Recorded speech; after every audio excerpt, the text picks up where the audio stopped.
have to break them up. I will seduce Anne's boyfriend. Am I doing this right? It's so wet. You just take your 2 fingers, let it drip out. Oh, thank you. Yeah. I don't think we've met. Hi. Oh. You will friendship seduce Noah. What about your ex? Really funny. Was she funny? Pop that shirt off. I'd rather not. I'll tell you what. I'll take mine off too. That's not gonna help me at all. Yo, man, I swear I love movies like this. These are my favorite ones. It's called Want You Back. It's premiering February 11th on Amazon Prime. DB, let them know who we got in the building right now, DB. Well, it's actually a good friend of mine. We grew up together. I mean, we went to school. I'm lying. He came by in 2015, so in my head, we were best friends. He was such a cool guy. He made his film debut in his father's film, Flags of Our Fathers, which was written, directed, and co-produced. And Clint Eastwood even did part of the score, so he went on to star again in Gran Turismo. Gran Torino, excuse me. Then he's been an action star in Suicide Squad. He had one of the coolest names, Lieutenant GQ Edwards. Like I said, he was here for Snowden last time. We got to talk to him, and I was just joking with him when he walked in the studio. He did Wrath of Man, which came out last year, which was one of my favorite films, not even just an action film, overall films. Dude was kicking ass. You got to watch it. But first, you got to watch the new movie that he's got coming out this Friday on Amazon Prime. He plays Noah in the romantic comedy that is going to be, I'm pretty sure is going to have a lot of people thinking, watching it for Valentine's Day. Am I right? Yeah. You're doing good, man. You're doing excellent, man. I think I know I'll be. I love a rom-com. Well, it's a little awkward doing the intro when I'm facing somebody's back. That's why, you know. He's ignoring you. Yeah. Anyway, we got Scott Eastwood here. He's starting in I Want You Back premiering this Friday. Welcome him back to Sway in the Morning. Nice. Scott. Well done, DB. Man, yeah, man. How you, man? You look like you in good shape. You didn't have the pandemic pounds or nothing, huh? Yeah, man, that's all you could do during the pandemic is work out. Shit. You could also eat a lot. You at home. Some people worked out, some of us ate, man. Look, that ain't what I did. There are a couple options out there. Yeah, absolutely. That's Tracy G's voice. If you look on this, right here on this Zoom lens, she's over in Brooklyn hey. right now. Hey, She's, Brooklyn. Yeah, she's actually right there, man. So that's all. What's your regimen like, Scott? Is it you 2 or 3 times a day? What? No. That's crazy talk. Okay.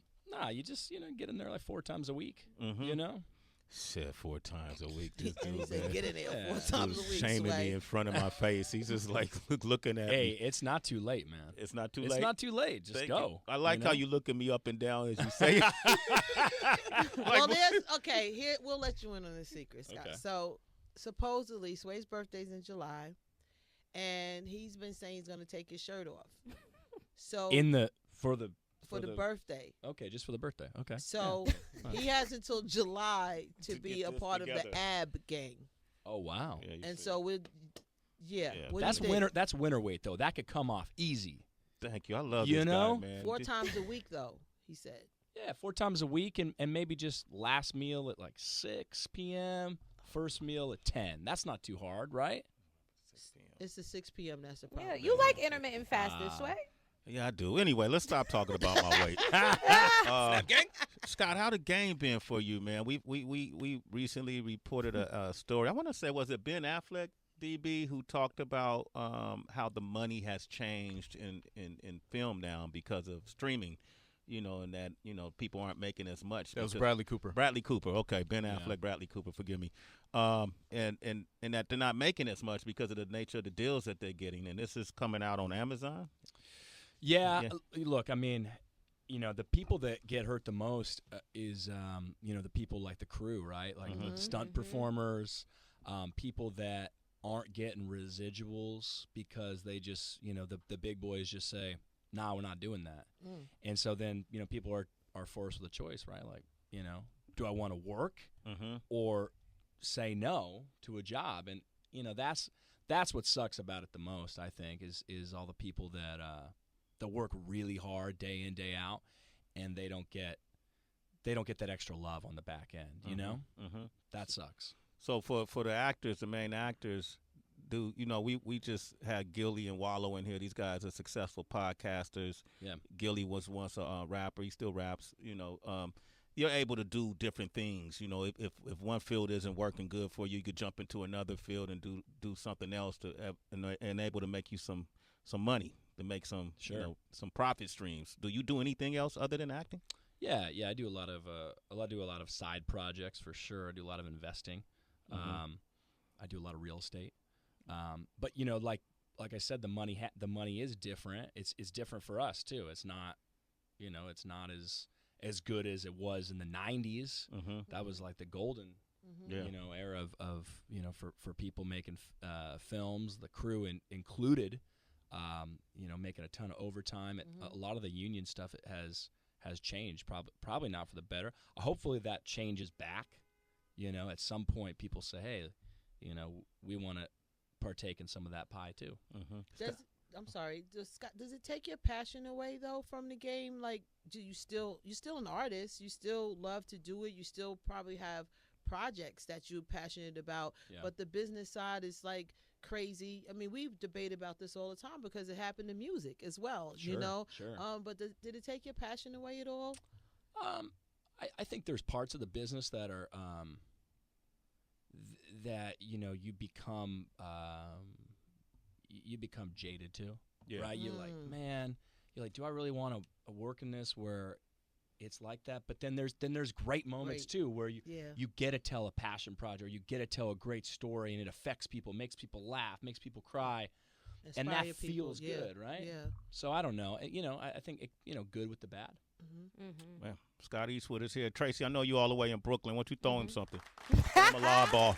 Listen, Scott, if you're ready to catch this, let me tell you, this is a couple years ago. I want to say maybe 2016, 2017, but you and your dad, Clint, were on the cover of Esquire. Esquire has always been one of my favorite magazines, and I thought that you guys had such an entertaining and powerful interview you did together. And I want to see your thoughts, especially since now it's what, 5-6 years from that time. But when your dad was talking about being against this quote unquote pussy generation that we're in, and the way that he described it, because he's still pro pussy, not to be confused. You know what I'm saying? Pro pussy, right? These are two separate things.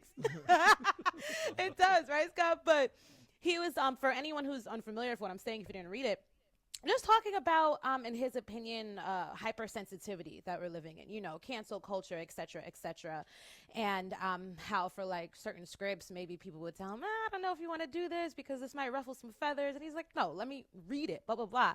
And I noticed in that article, you hadn't given your 2 cents. Do you agree with him? Does it feel like this is a time that is more censored than ever? How does that impact you as an artist? Yeah, I think we have a problem.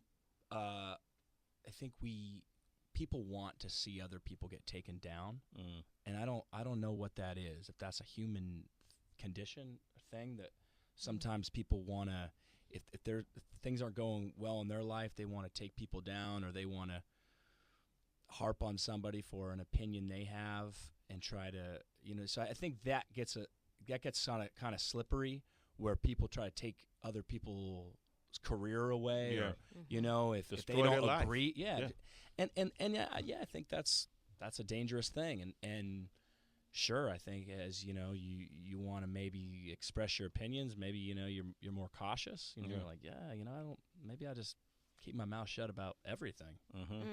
Stay muted. So are you pro pussy, or what does that mean? Definitely pro pussy. Okay, my man. Don't need to stay muted on that one. All right, be loud and proud about it. Well, speaking of, like I said, we have Valentine's Day coming up next Monday, and Scott, you're doing this romantic comedy, and I don't want to give too much away about the plot, but I was just wondering, you kind of touched on dating last time you came by and how your dad kind of messed with you on dates and throwing out pickup lines and that shit. But right now, I mean, do you have an issue with them looking at you from what they've seen on screen and then meeting them in person and being like, listen, just because you saw me in The Fate and the Furious and like all these other films, like, I might not be this big tough guy, or I might not be this softy. Like, I need you to know me for who I am as a person before you just make all these assumptions of what you've seen before you really got a chance to sit down and talk to me. Like, is that ever been an issue? Oh, yeah. I mean, the crazy thing about movies is it's make believe, but sometimes when people watch them, they really believe. Mm-hmm. And that can be problematic. Have had a lot of incidents where people are either mad at me because of something I've done in a movie, or they really like me way too much because of something I've done in a movie. So it can get a little scary out there. Okay. You single now? No, not single. The people always pause when you ask that question. So you want to know where you going? You trying to get my business right? What you doing? No, I'm not about to ask. I mean, because of this, this movie is about, without giving up too much of the plot, exes who aren't really over themselves, Sure, and it affects their current relationships, right? Yep. And I was just curious if you ever dealt with that. Oh yeah. Look, I mean, I've read the same book twice. Okay. Gone back and read it. Had to read the ending, make sure it was the ending I remember. It's a great metaphor. Dude that's done media before, right? Yeah, I think it's an interesting movie in that sense. I think probably anyone who's been in a relationship, either been like the dumpy or the dumper, and if you've been on either side of that, you know what that feels like to either maybe not want to be with someone or really want to be back with somebody, and that's an interesting place to be in. And what this movie examines is how far can someone go to try to win back their ex, and at what cost? And that's I don't know. I think there's a lot of comedy in that, a lot of heart, and it's just an overall good movie. Heather, you should talk to him. He has a company called Made Here. They make beer. That's true. Damn, I'm all about the happy hour. That's why I'm all about okay. happy What's hour. your drink of choice? Pretty much anything wet. Hey yo, Pro pussy. wet. Wow. Whoa, Tracy. No, except for gin. Like I can't really Really? do gin. Yeah, it's just been for years. Just Have you given it a fair shot though? Like, have you had very a bartender? fair shot? Okay. Certified mixologist I am, so okay. I've given it more than it just doesn't. The devil's sperm. I just don't drink The it. devil's sperm. Gin It is the is. double sperm? It is. Even with a Absolutely. bee's knees, Heather. It is. What's your drink of choice, guy? It depends. It shifts. In the winter, I'll go with whiskey. Okay. It feels more warm. In the summer, I'll slide into that tequila kind of margarita thing. Uh-huh. Yeah. I like that, man. Sway's a green juice guy. I'm a green juice. In case you're okay. wondering. No booze? Not anymore. Nah, bro. Oh, wow. I just lost the taste for anything, like even champagne or white wine, like the simplest of brews. I've never been a beer guy. She hates it. We go to bars or something. I'll try to see if they got a green juice, or I'll mix orange juice with cranberry and act like I'm drinking something. Speaking of pussy. Oh wow. DB coming in hot. Hey, man, you ain't dealing with hangovers, which Yeah, man, I right? get that. You get that, right? Yeah. Hey, man, would you ever, I used to like your dad's Westerns, like Fistful of Dollars and all these different shows that he did as a kid. I used to watch them. Would you ever consider remaking one of his Westerns? yeah, why not? Which one would you do? Oh, look, I love those movies. I love Fistful of Dollars for a few dollars more, and The Good, the Bad, and the Ugly. Those The Good, the Bad, the Ugly. nothing better. The Good, the Bad, well. What was the movie with Idris that just came out? Oh, can't something. The harder they fall. The harder they fall, man. Yeah. That was, if there was one better than The Good, the Bad, the Ugly, I would put that there. But I haven't seen one since that one, The Harder They Fall, that impacted me more than The Good, the Bad, the Ugly. Yeah. Yeah, man. All right. Hey, well, Scott, man, it's good to see you, brother. Good to be here, It's man. good, yeah? Yeah. Okay, you are like, how many? This is our second day back in the studio, man. Yeah. How we do, man? Did we do all right You with guys killed it. you? Okay. You have a Except I Super think Bowl. we should move them over here. I know, yeah, Tracy mean got to move Tracy- that. oh, yeah, Tracy. Tracy. I got to come over, sit over there. Yeah, so you can Right. see Tracy, yeah. Yeah, Tracy, you're behind us. Right, So right, we right. all right. looking Yeah. back, but her camera is Is right there, there. so Oh, okay. yeah, we'll all It's figure it weird. out. You was gonna ask him, HB? Yeah, who you got in the Super Bowl? Look, this was heartbreaking for me. I'm a Niners guy all the way. Wow. So that was tough. Bay Area. Yeah. Yeah.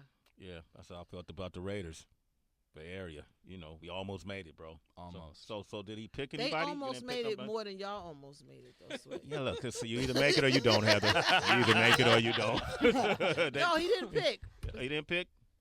I take Rams. Rams? I take Rams. Okay. Yeah. Okay, Rams. All right, man. Yeah. Scott Eastwood, ladies and gentlemen. That name holds power. I want you back. Trying to think, man, if I ever got back with an ex. Well, you better hope not. And hope she don't live in Georgia. Exactly, After that I story gotta you think. told this morning. The story with the vacation and the platinum bracelets. If you turn in an ex, so apparently in the state of Georgia, you'll get a vacation, platinum bracelets, and all kind. If you turn Photo in an shoot. ex. Turn in an ex for what? Any criminal activity they may have have done. Or not done. Jeez, for those kind of gifts, right? Vacation. Ex would be like, ex be lying on you. He ain't got no, you know, if you got drugs in the car, you know, she get a 5-star hotel, a platinum bracelet, all these different True things. story. Yep. That's what the ex gets. The whoever the snitch is gets all of that, right? No, that's the play. The platinum bracelet is AKA handcuffs. The vacation is prison time. Oh, I thought it was my real. God. The photo shoot is the mugshot. I thought it was real though. I thought they were really giving those things away. Oh my God. Oh damn. It's a punchline, bruh. Okay. Yikes. Scott is like, what the hell is going on? Hey, Scott, good to see you, brother. Same. Good to be here. Thank you for having me. Hey, man, keep working, man. I'm going to watch that movie, man. I love a night. Is this considered a rom-com? Hell yeah. I love a good rom-com, brother. All right.